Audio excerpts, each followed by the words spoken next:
Macalossi, direto de Porto Alegre, apresentando agora o nosso entrevistado ao vivo, né, Macalossi? É isso aí, Thaís. Nós vamos conversar com o vice-governador Gabriel Souza, aqui no Rio Grande do Sul, para tratar da situação atual do Estado. Vice-governador, é um prazer recebê-lo de novo aqui no Jornal Gente. Bom dia. Bom dia, Guilherme. Bom dia, Cláudio. Bom dia, Sônia e Thaís. Bom dia a todos os telespectadores. Bom dia, governador. Vice-governador, deixa eu começar lhe perguntando sobre a nomeação do Paulo Pimenta como o ministro extraordinário da reconstrução do Rio Grande do Sul. Quem acompanhou ali a sessão viu que na hora em que ele foi empossado, o governador não aplaudiu.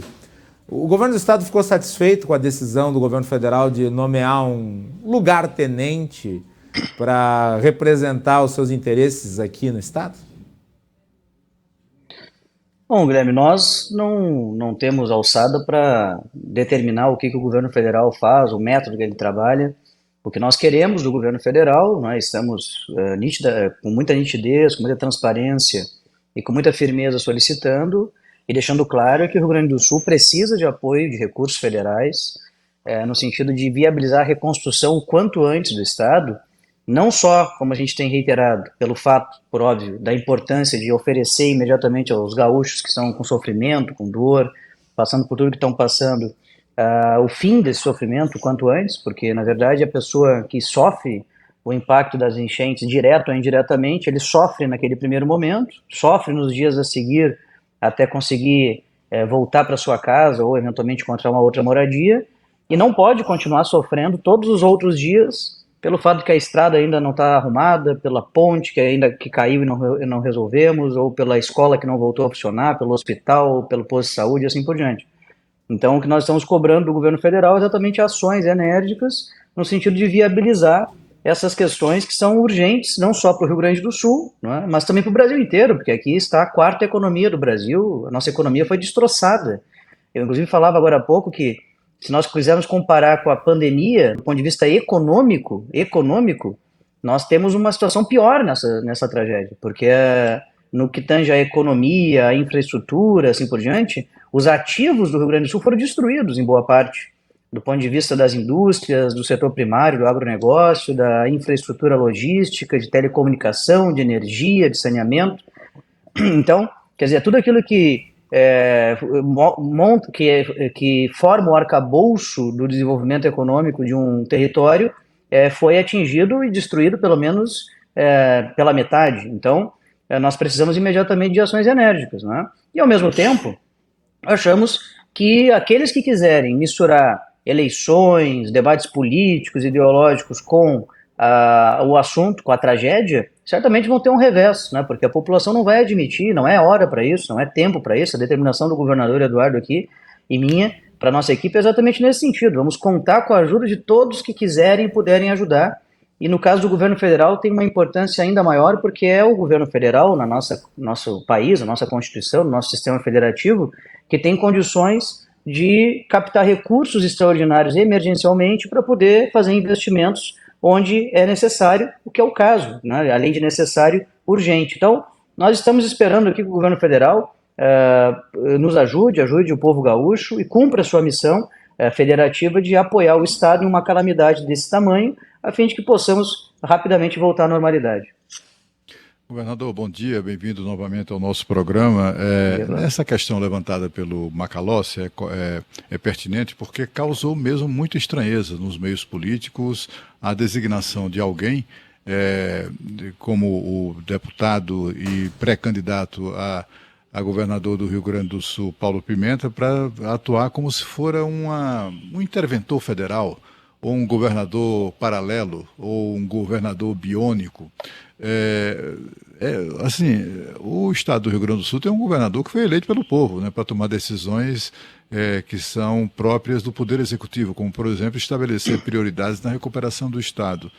O senhor acha que esse tipo de, e até pelo jeito, como é que eu diria, Dilma de ser do deputado, ministro, isso não vai dificultar ainda mais ou retardar as ações que são de fato necessárias e que precisam ser consertadas, né, combinadas, planejadas em conjunto? Essa separação não vai prejudicar ainda mais o andamento da recuperação do Estado? Ô, Cláudio, eu acho que a tua pergunta oportuniza aqui para a gente colocar as coisas, né, na minha resposta aqui, tentar colocar as coisas no devido lugar. De fato, as pessoas que foram escolhidas pela população para liderar o Rio Grande do Sul nos seus desafios, nas suas complexidades, foram eleitas em 2022 nas eleições, e este eleito, o líder desse processo, é o governador do estado, que é o governador Eduardo Leite, né? Portanto, para nós é muito claro e não me parece que possa vir a ter qualquer divergência nesse sentido, até porque não teria cabimento, né, alguém querer substituir, não é, a pessoa escolhida pela população para tratar de temas como esse que estamos tratando, né, esse grande desastre, que é o maior desastre da história do Rio Grande do Sul. Como eu digo, nós esperamos que o governo federal, né, tenha uma relação republicana, né, de cooperação federativa. O método que ele está escolhendo de trabalho nesse sentido é um método que ele, governo federal, tem a prerrogativa de decidir, mas nós não admitiremos, obviamente, nenhum tipo de interferência política, ideológica, muito menos de algo que venha atrasar ou retardar o processo de reconstrução do Estado. Eu tenho muita confiança, né, que as pessoas têm bom senso, acredito muito no ser humano, e quero também reconhecer que até o momento, né, não há nenhum tipo de ação que possa nos gerar críticas em relação ao relacionamento do governo federal com o Estado, que até o presente momento, tem se mantido aí nesses níveis que a gente espera em momentos, em especial em momentos como esse.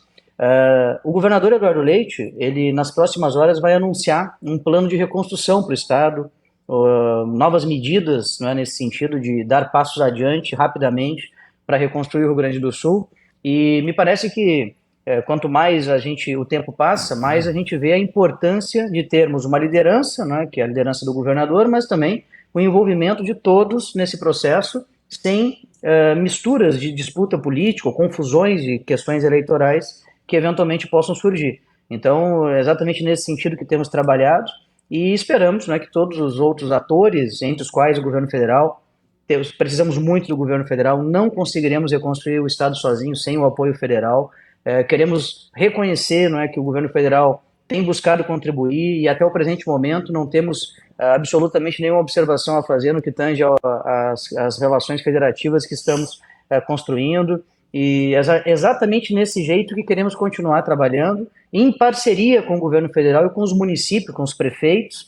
Esse ano tem eleição municipal, né, a princípio, não sei se aqui no Rio Grande do Sul vai ter alguma alteração ou não, mas a informação, né, fática de hoje é que haverá eleição, e é outro assunto que não pode estar misturado com a questão da reconstrução. Então nós aqui do governo do Estado estamos focados na reconstrução, liderados pelo governador Eduardo, que nas próximas horas irá anunciar, como falei, um plano de reconstrução do Estado com uma governança, não é, para que a gente possa envolver a todos que têm que ajudar e que querem e têm disposição para tanto, a fim de poder otimizar esses esforços e rapidamente reconstruir o Rio Grande do Sul, que, como falei, teve a sua infraestrutura destruída em algum nível em 50%. Né? Ou seja, nós vamos precisar muito do apoio de todos, e precisamos especialmente do apoio federal, que tem mais condições do que os estados e os municípios de captar recursos para que possam ser investidos imediatamente, e que esses recursos tem um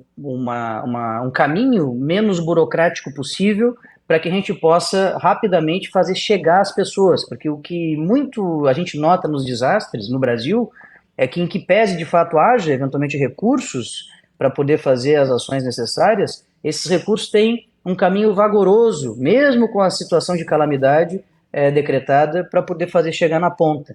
Por exemplo, no Vale do Taquari, que aconteceu o desastre em setembro do ano passado, até hoje não tem nenhuma habitação construída através do Minha Casa Minha Vida. Ou seja, nós precisamos agilizar, além de ter os recursos, precisamos agilizar os processos burocráticos, e aqui não vai nenhuma crítica a ninguém, não.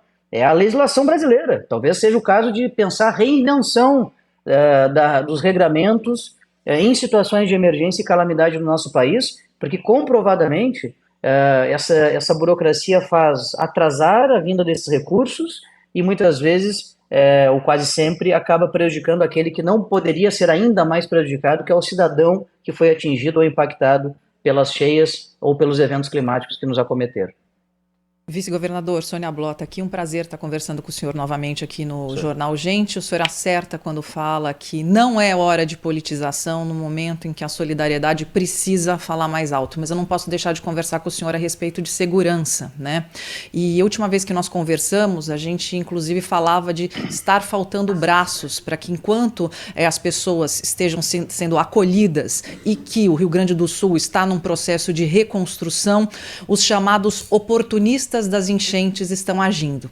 Estão agindo agressores sexuais em abrigos, estão agindo pessoas que estão saqueando lojas, supermercados, comércio. Como é que está essa questão da segurança? Como é que o governo do Rio Grande do Sul está trabalhando isso para que o Estado possa se reconstruir e a gente possa olhar para frente de novo? Bom, na verdade, nas primeiras horas posterior ao evento, quando a água subiu rapidamente, pessoas pedindo resgate, saindo de suas casas às pressas, infelizmente tivemos sim episódios de relatos de saques em comércios e também roubos, assaltos, inclusive a pessoas que estavam, voluntários que estavam nas águas, em botes, embarcações variadas, buscando salvar pessoas. É uma coisa inacreditável, né, nesse momento, né, você ter pessoas que se oportunizam da fragilidade que passa a sociedade para cometer crimes contra as pessoas que são vítimas ou contra as pessoas que estão ajudando as vítimas, que foi o que observamos aqui no Rio Grande do Sul. Da mesma forma, infelizmente, tivemos sim episódios de relatos de assédio e violência sexual em alguns abrigos aqui no Rio Grande do Sul. Quais foram as providências adotadas imediatamente? Prendemos todos os criminosos que eventualmente cometeram assédio ou violência sexual nos abrigos, lembrando que em muitos casos, esses poucos casos de assédio e violência, acontecia de maneira intrafamiliar, ou seja, provavelmente era algo recorrente que já poderia vir estar acontecendo na residência dessas famílias, em virtude de estar envolvendo menores de idade em alguns casos. Então foram presos, quando identificados nos abrigos, são 6 prisões que nós fizemos e já estão no sistema carcerário do Rio Grande do Sul. No que tange a saques e assaltos, nós reforçamos o patrulhamento. Isso é uma coisa que me dói muito dizer, não é? Ter que tirar policiais, muitas vezes de missões de resgate, para colocar policiais em botes, em coletes salva-vida, para patrulhar as ruas do Rio Grande do Sul que estão alagadas. Porque, na verdade, o ideal seria que todos os esforços fossem envidados, naturalmente, nos resgates. Mas mesmo naquelas primeiras horas de resgate, nós tivemos que redirecionar uma parte do efetivo exatamente para fazer esse patrulhamento.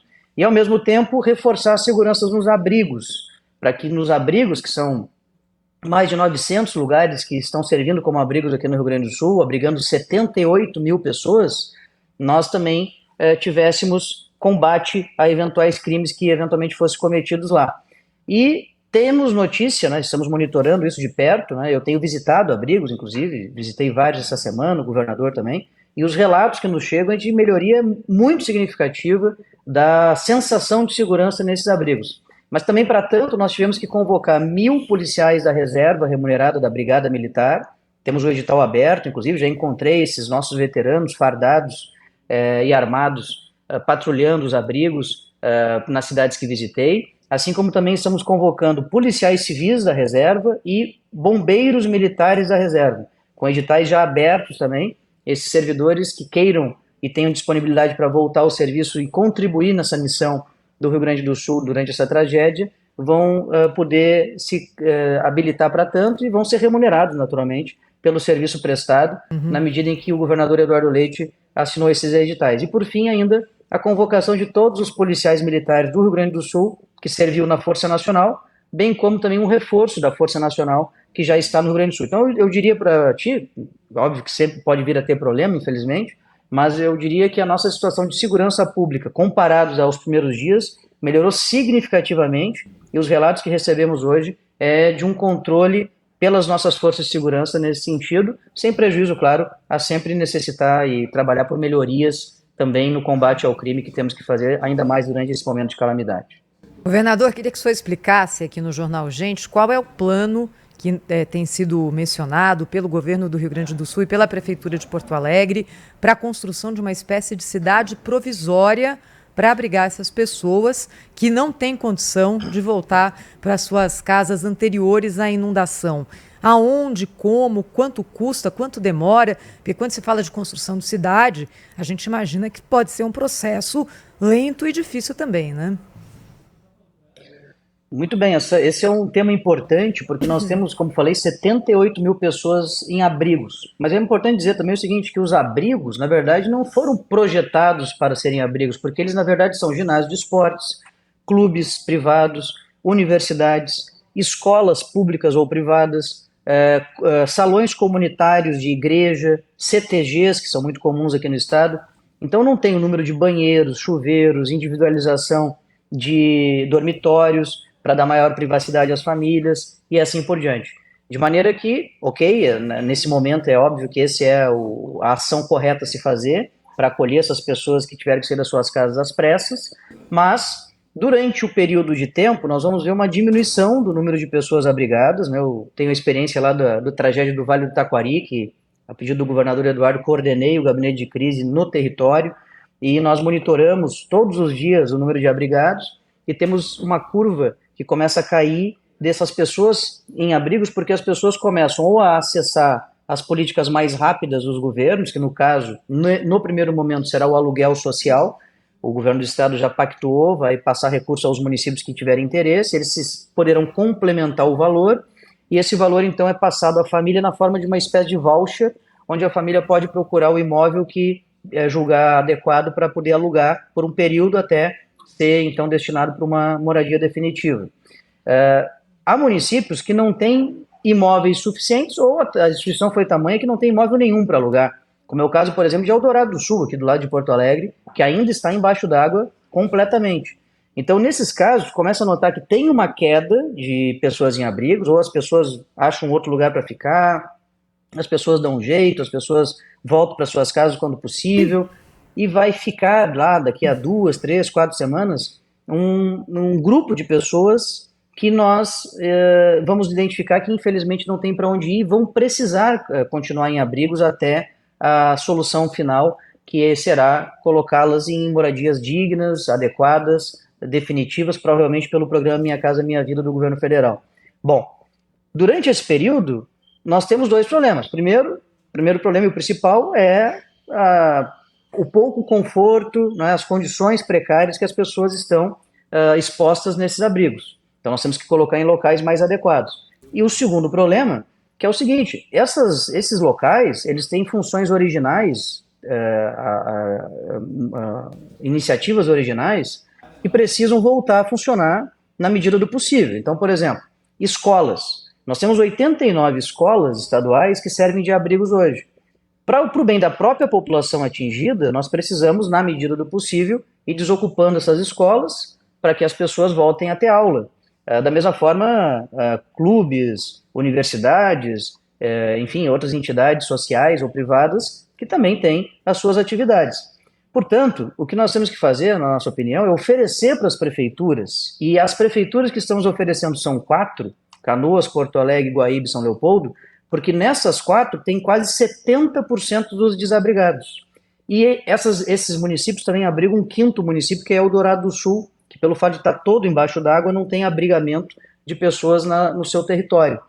E com isso, fazer estruturas rápidas que poderiam se constituir em abrigos mais adequados, onde tenhamos chuveiros em número suficiente, sanitários em número suficiente, tenhamos espaço para as crianças, tenhamos espaço para os pets, que são muitas vezes, que acompanham muitas vezes as pessoas, são milhares e milhares de cães e gatos também abrigados nesses locais, tenhamos uma lavanderia coletiva, tenhamos uma cozinha comunitária, espaços de convivência, e que essas pessoas, tendo que ficar por algum tempo, algumas semanas, albergadas em algum local, que fiquem nesses locais que são mais adequados, e naturalmente o Estado, por ordem do governador Eduardo Leite, está se oferecendo para apoiar os municípios nesse sentido. Então, nós vamos ter logo em seguida aqui reunião com os prefeitos, nova reunião com esses prefeitos, que estão em contato conosco desde o início da semana sobre esse tema, para entender se isso é adequado, se isso é algo que eles entendem como algo que venha a ser positivo, e sendo o caso,